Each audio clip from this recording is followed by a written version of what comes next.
Good morning, everybody, and welcome to Wednesday, Hump Day. Um, Please excuse me if I'm looking a little bit weary around the gills, but my daughter Jessica and her partner James got engaged yesterday afternoon. So, suffice to say, I haven't had a lot of sleep. I've been so excited. So, so just excuse me if I'm a little bit ratty this morning. Um, for those of you who don't know me, welcome back to those who are regularly connecting in with us each morning. My name's Bronwyn Pearson. I'm from Pinnacle People Solutions, and welcome to our daily Facebook Live update. So, our company, Pinnacle People Solutions, provides human resource services and solutions to regionally based small to medium sized enterprises and not for profit organisations. And we are here to help you and, of course, your business through these challenging COVID-19 times. We have been for the last 2.5 weeks, nearly 3 weeks tomorrow actually, live at 9:15 every weekday with updates on new information and more detailed information about topics related to staffing and business management. Please ask any questions that you have as we go along, and I will do my best to answer those.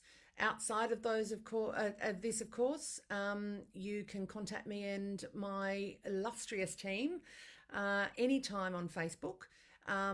Via email or telephone. The details, bless my team, they've just popped them up there for you in the comments.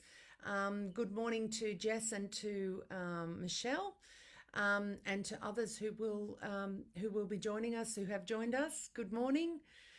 So, let's start with breaking news or changes that we should be paying particular attention to since Good Friday, last Friday, the 9th of April. So, first and foremost, several companies now have applied to the Fair Work Commission to have the amount they are obligated to pay to staff as redundancy pay.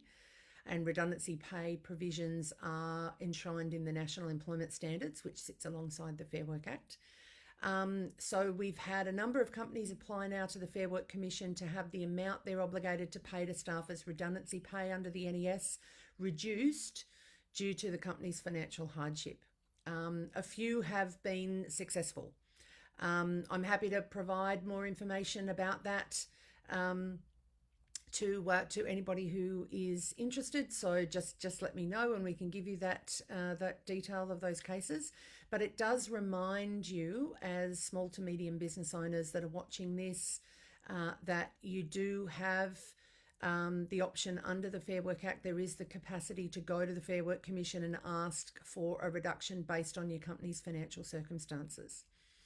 We can help you with that.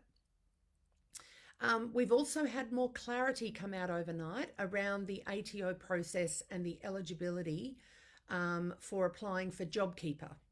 And that's been revealed on the ATO website, and I'm sure my team are going to give you the link there in just a moment in the chat screen so that you can get that information. But I'll just good morning Naomi and good morning Carrie.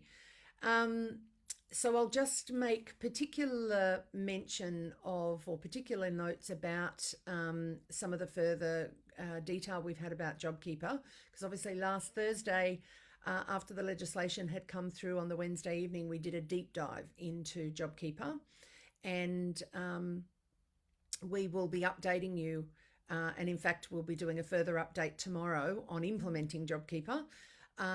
But points of particular note that have come out overnight are before you enrol to receive the JobKeeper payments. Now, you might have already registered.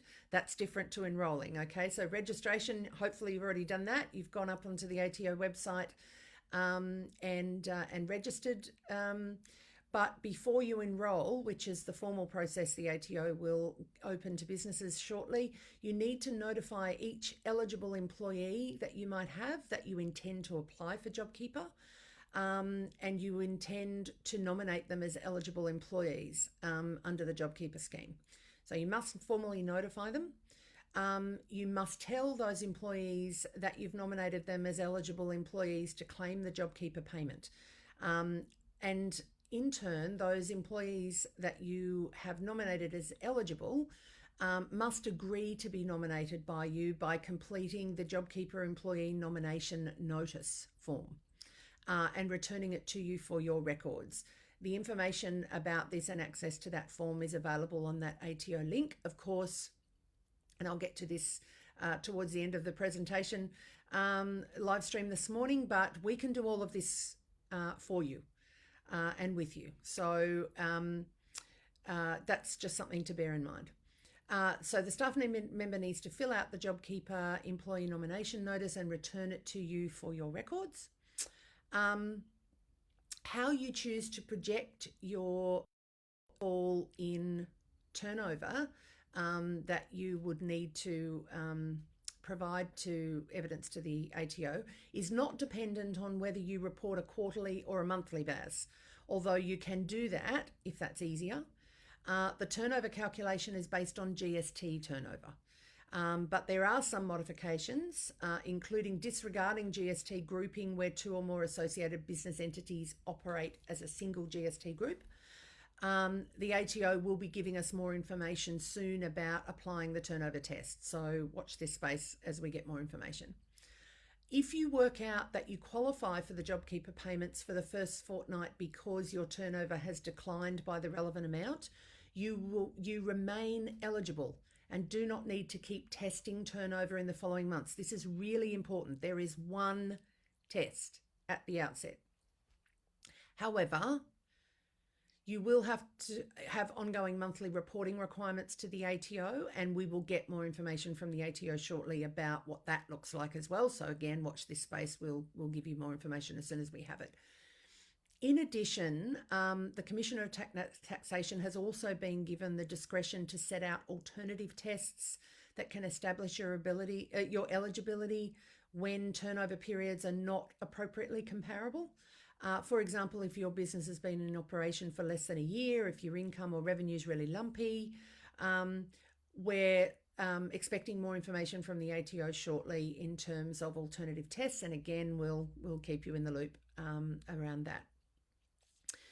You need to pay your employees for each JobKeeper fortnight you plan to claim for.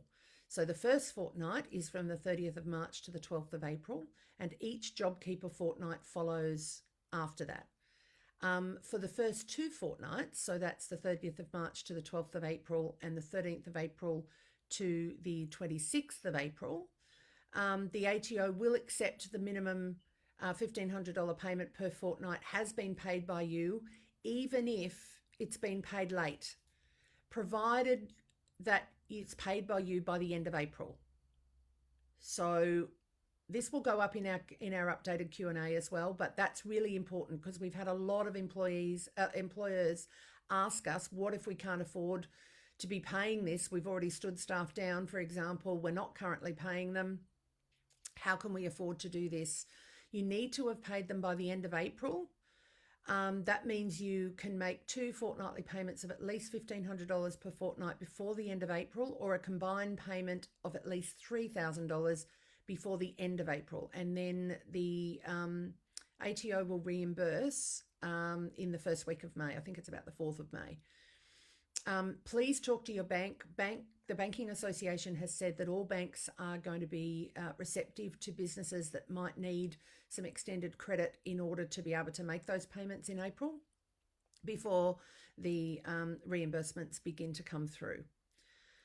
If you usually pay your staff less frequently than fortnightly, the payment can be allocated between fortnights in a reasonable way. For example, if you pay your staff on a monthly pay cycle, your employees must receive the monthly equivalent of $1,500 a fortnight. If your eligible employees change or leave your employment during the period that you're claiming JobKeeper, then you must notify the ATO. And they'll be giving us more information about the means by which you need to do that as time moves forward. So good morning to Lel and Aileen, Jessica and Ingrid. Lovely to have you all with us this morning.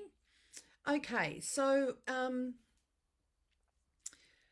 I've had a couple of JobKeeper queries that came in, which I thought I might just deal with now before we jump into before we finalise the rest of the things that have happened since Friday, and before we get stuck into leave entitlements. So one of them is I've taken up other work after being stood down. Will I still receive a JobKeeper payment? The answer is yes, assuming your employer is eligible. The JobKeeper payment is not income tested, so you may earn additional income without your payment being affected as long as you're eligible and maintain your employment, including being stood down with your JobKeeper eligible employer. However, you can only receive the JobKeeper payment from one employer, your primary employer. And generally that's deduced by who it is you've elected to take the claim the tax-free threshold from. And you'll only receive the JobKeeper payment if you're a permanent employee of your primary employer, or if a casual employee, not a permanent employee of any other employer, if that makes sense. One of the other questions I've had is, I'm on unpaid or paid leave. Will I receive the payment? If your employer is eligible, yes, unless you are in receipt of a government of the government's parental leave pay or partner pay. If you're an eligible employee and your employer is an eligible employer, they will receive the payment whether you are working on leave or have been stood down, except for government paid parental leave and partner pay.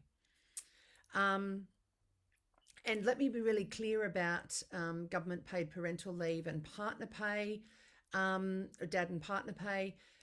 For the period that your staff member is getting that allowance from the government, they are not eligible for JobKeeper, but as soon as they finish receiving that payment, if it happens to be during the period of the application of JobKeeper, then you can certainly apply for them to be an eligible staff member and commence paying them once they've finished being eligible for the government's paid parental leave schemes.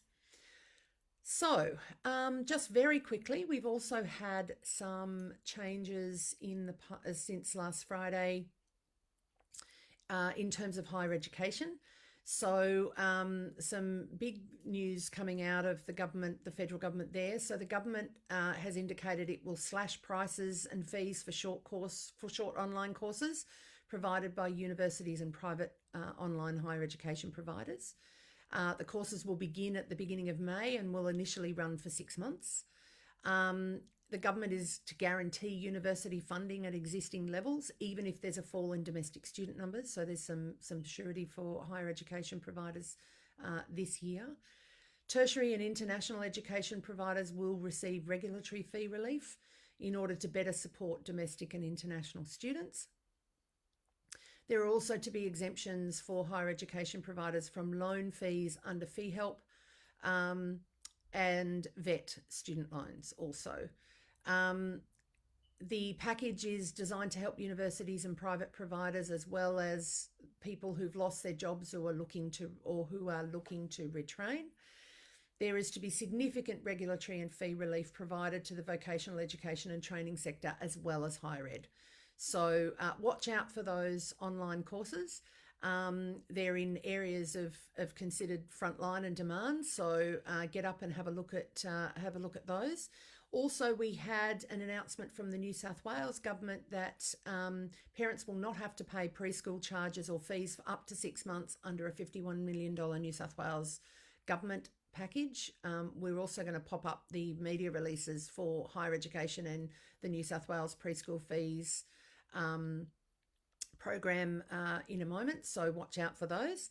The government has also committed, this is the New South Wales government, has also committed up to $82 million to support 260 council childcare centres that are not eligible for the federal JobKeeper payments. The funding is to provide care for 45,000 3 to 5 year old children, and the New South Wales package is intended to complement the federal government's childcare package.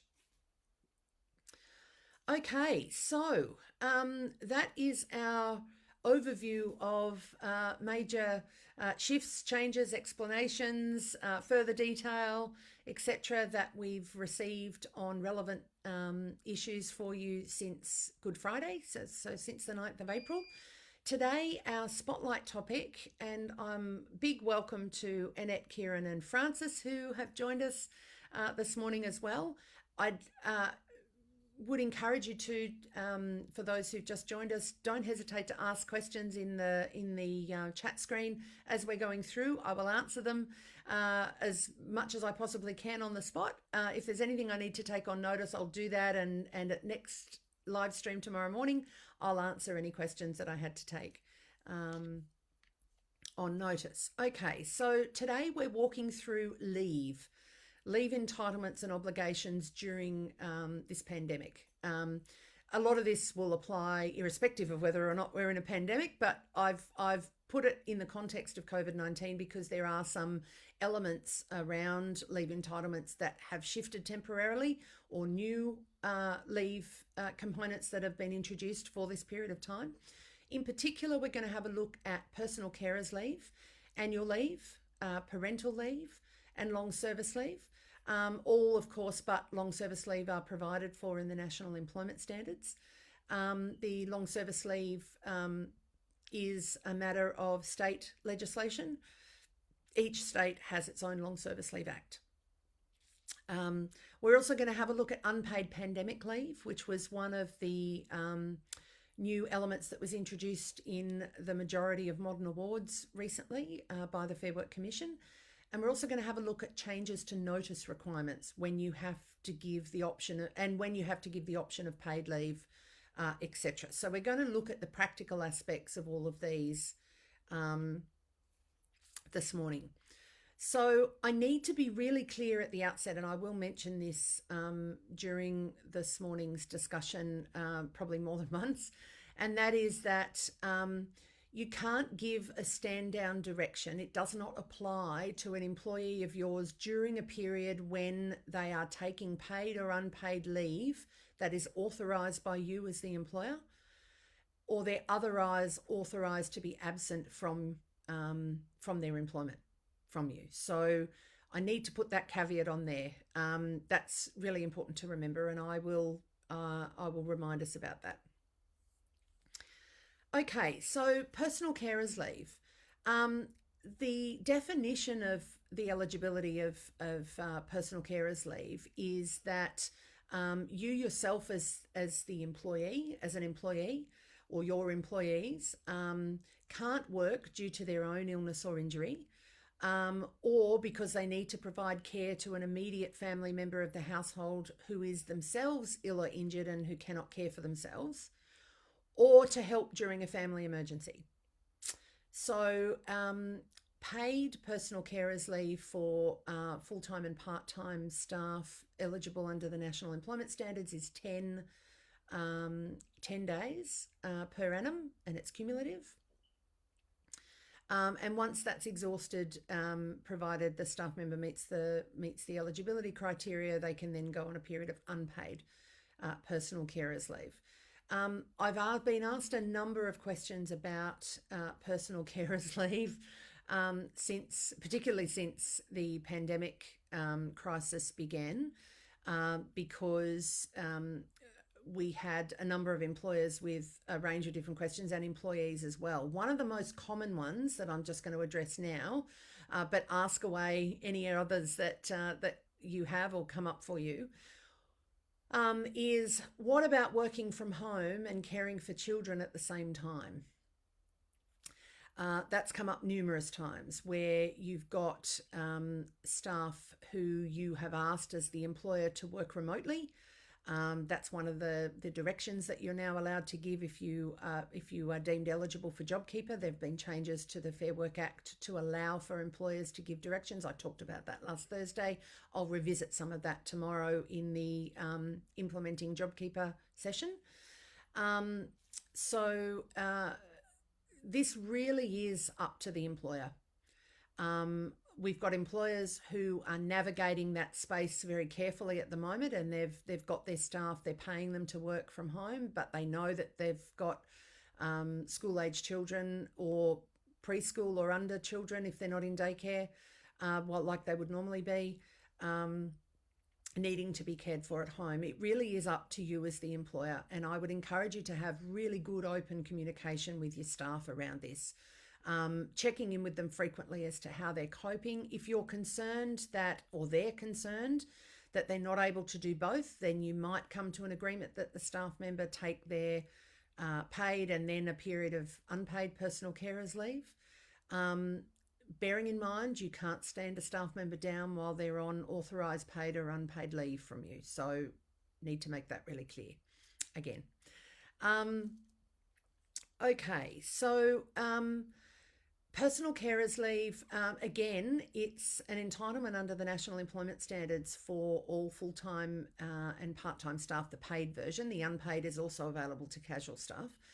But in order to access it as a staff member, you actually need to be able to demonstrate your eligibility. It's no different to parental leave. So you have to be giving birth to, adopting, or I think in some cases fostering a child in order to be eligible. In this instance, you have to have certification that you're ill or injured and can't work, or somebody in your household, you need to provide care to them because they themselves are ill or injured, or you need to help during a family emergency. Now, it could be argued that the circumstances we're in are a bit of an emergency, but you need to talk to your employer about your eligibility, and employers, talk to us if you've got any doubts whatsoever about how to interpret this, and also how to navigate the working from home and caring for kids at the same time situation. Okay, that's personal carers leave. Let's head on to annual leave. So again, annual leave is provided for under the National Employment Standards, 4 weeks per annum, pro rata if you're part-time, not an entitlement if you are casual. So as an employer, your employers can direct an employee to take annual leave, provided that the employer formally requests the employee to do so. So you need to put it in writing. You as the employee must consider and not unreasonably refuse the request. This direction to take annual leave is based on the employer having qualified for the JobKeeper scheme. The employee needs to be able to maintain a balance of paid annual leave of no fewer than 2 weeks once they've taken, after they've taken the leave requested by the employer. And you need, as an employer, to be entitled to one or more JobKeeper payments for the employee during their period of leave. Okay, so those two have to correlate. You've also got, in a number of the modern awards, the capacity to give notice to a staff member to take annual leave ordinarily. Those notice periods, however, are more reliant and have longer lead times, however. So you can talk to us about that if you're not JobKeeper eligible. Let me be really clear that payment for annual leave taken, whether or not the employer is eligible for JobKeeper, is on the rate of pay that applied before the JobKeeper legislation operated. Okay, so it was their normal pay that a staff member would get paid their annual leave. There's also now a provision that's been introduced by amendment to the Fair Work legislation to allow for an employer and an employee to agree to take double the paid annual leave at half pay. So, for example, an employer and an employee can agree to take 4 weeks leave, but the employee only has 2 weeks annual leave deducted and is only paid for 2 weeks annual leave. They would, however, accrue service at the full rate. So that's really important to be mindful of. There's a few questions that have come up in terms of annual leave that I'm just going to cover off just quickly. And again, don't hesitate to throw your questions in. Does JobKeeper also go towards leave payments? The answer to that is yes. So if you end up being an eligible employer under JobKeeper, then when you get paid JobKeeper, it goes towards leave payments if your staff take a period of leave during the JobKeeper period. I have a staff member on parental leave. Are they an eligible staff member for JobKeeper, and when do I start paying them the JobKeeper allowance if they're receiving the government's paid parental leave scheme payments? As I mentioned before, if they're receiving payments from the government, they're not eligible for JobKeeper. If they're on government paid parental leave, they're not eligible for JobKeeper. If you as the employer have a paid parental leave payment that you're paying to your staff, then yes, they are eligible for JobKeeper. And as far as we are aware, they become eligible once they're no longer receiving the government's paid parental leave scheme. One of the other questions we've had is, what if my staff member takes unpaid leave? Do I still have to pay them the $1,500 JobKeeper payment? And if I do, does that leave period count for service when unpaid leave normally wouldn't?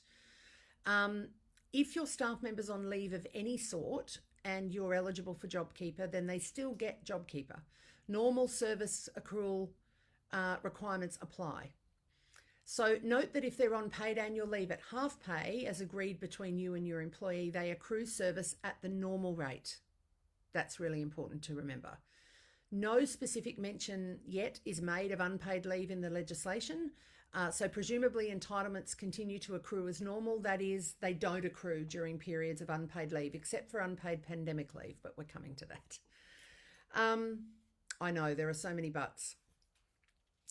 Okay, long service leave. Very early in this crisis period, I think it was about the 27th of March actually, we saw changes to the New South Wales Long Service Leave Act. So what that meant and means is that employers, you no longer need to give a month's notice to employees to take long service leave once they've accrued it, so their 10-year service mark, if the employee agrees. If an employer and an employee agree to give and take leave in advance, the period of leave no longer needs to be of at least 1 month, but can be a period of shorter than a month. So those were the two changes that have come into the long service leave provisions. Just very quickly, a reminder on parental leave. If any of your staff are getting the government's paid parental leave scheme, or if you anticipate that they're going to, they might start being eligible for JobKeeper and then not be eligible during a period of paid parental leave and then become eligible again. But while they're receiving the government's paid parental leave scheme, they're not eligible for you to claim for them for JobKeeper. I need to remind you again, as I said I would do before, a stand down direction does not apply to the employee during a period where they are taking paid or unpaid leave that is authorised by you as the employer, or they're otherwise authorised to be absent from their employment. Okay, so you can't stand someone down while they're on leave, while they're on authorised leave. You also can't, that means you can't stand down staff while they're on parental leave, because that's a form of either paid or unpaid leave, depending on how your organisation manages parental leave. You can, however, make a position redundant while the incumbent is on parental leave. That remains a possibility. So talk to us before you do anything like that, though, please. Or talk to somebody who can give you good specialist advice around that. Okay, so unpaid pandemic leave. So there were, I think, 99 of the 122 from last count modern awards. There were changes made to introduce 2 weeks unpaid pandemic leave or more by agreement with the employer. So this is minimum. If your staff member is prevented from working as a result of being required to self-isolate by government or medical authorities, or acting on the advice of a medical practitioner, or if they're prevented from working by measures taken by government or medical authorities in response to the pandemic. For example, an enforceable government direction restricting non-essential businesses. The leave is available in full immediately to full-time, part-time and casual employees. They don't have to accrue it, right? So from the moment this came in, they've got 2 weeks, full 2 weeks or more if you agree to it. Employees don't have to use all their paid leave before accessing unpaid pandemic leave. So if they qualify for unpaid pandemic leave, they're entitled to take it. The leave needs to start before the 30th of June this year, but it can finish after that date. All eligible employees can take the 2 weeks leave. It's not prorated for employees who don't work full time. And unpaid pandemic leave does count for service entitlements under both awards and the National Employment Standards. So unlike a lot of forms of unpaid leave, majority of forms of unpaid leave actually, I'm thinking, if not all of them, unpaid pandemic leave does count as service. So that's important to remember. Okay, I'm conscious that we're at our half-hour point. I've just got a couple of things to say to wrap up. Any questions, please pop them into the chat screen. I may not get to them today, but I sure as hell will be up here tomorrow morning answering them. So I guess the question is that most employers are probably asking, or employees even, what do I need to do? Okay, so in terms of leave, first and foremost, have a robust leave policy.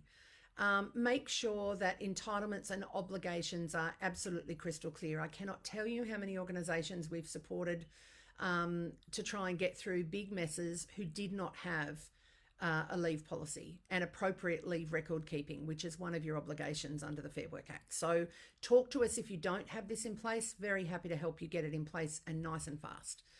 You need to establish, as an employer, you need to establish clear expectations, especially during this time where staff will be confused. And it's your job as their employer to know what's happening. We can do that with you and for you. You don't need to know this all chapter and verse. We can certainly walk beside you and contribute that to your staff. If you're unsure, ask us. Or any other expert in this area. We're here to help. We can make sure you meet your obligations. I would compare it to in the same way as your tax accountant makes sure you're meeting your tax obligations. Most of us would probably not even dream of putting in our tax returns to the ATO for our companies without having appropriate due diligence and advice. That's what we're here for on the employment side. So all of this, these changes that have come in, the obligations that the changes to your employer obligations, all of those things, we can work with you to make sure that you meet. Because the last thing you need during a time like this is to be operating at an unnecessarily high level of risk that you're not even aware you're operating on because you're just trying to put one foot in front of the other. One of the other relevant questions that we had was, if I qualify for JobKeeper as an employer, can I reduce my staff members' hours to match the $1,500 a fortnight payment and ask them to take annual or long service leave for the remainder of the hours? And the answer to that is yes, provided you meet the notice periods or get agreement, depending on what the requirements are. The answer to that is yes. So thank you so much. I'm 3 minutes over, my apologies. Thank you for joining us today. Really appreciate it. Seeing some familiar names as well as some new ones, which is fantastic. If you have any specific questions about your business or you want us to help you, contact us anytime. Contact details are in the chat screen. Tomorrow I'll be talking about how to implement JobKeeper and specific information on how we can help you meet all your obligations. The cue for this is that we can do it for you. So please invite your colleagues and friends. Please hug the people that you can. Wave cheerily at those that you can't at the moment. Stay safe. Wash your hands, and I'll see you tomorrow morning. Thank you so much for tuning in. Bye.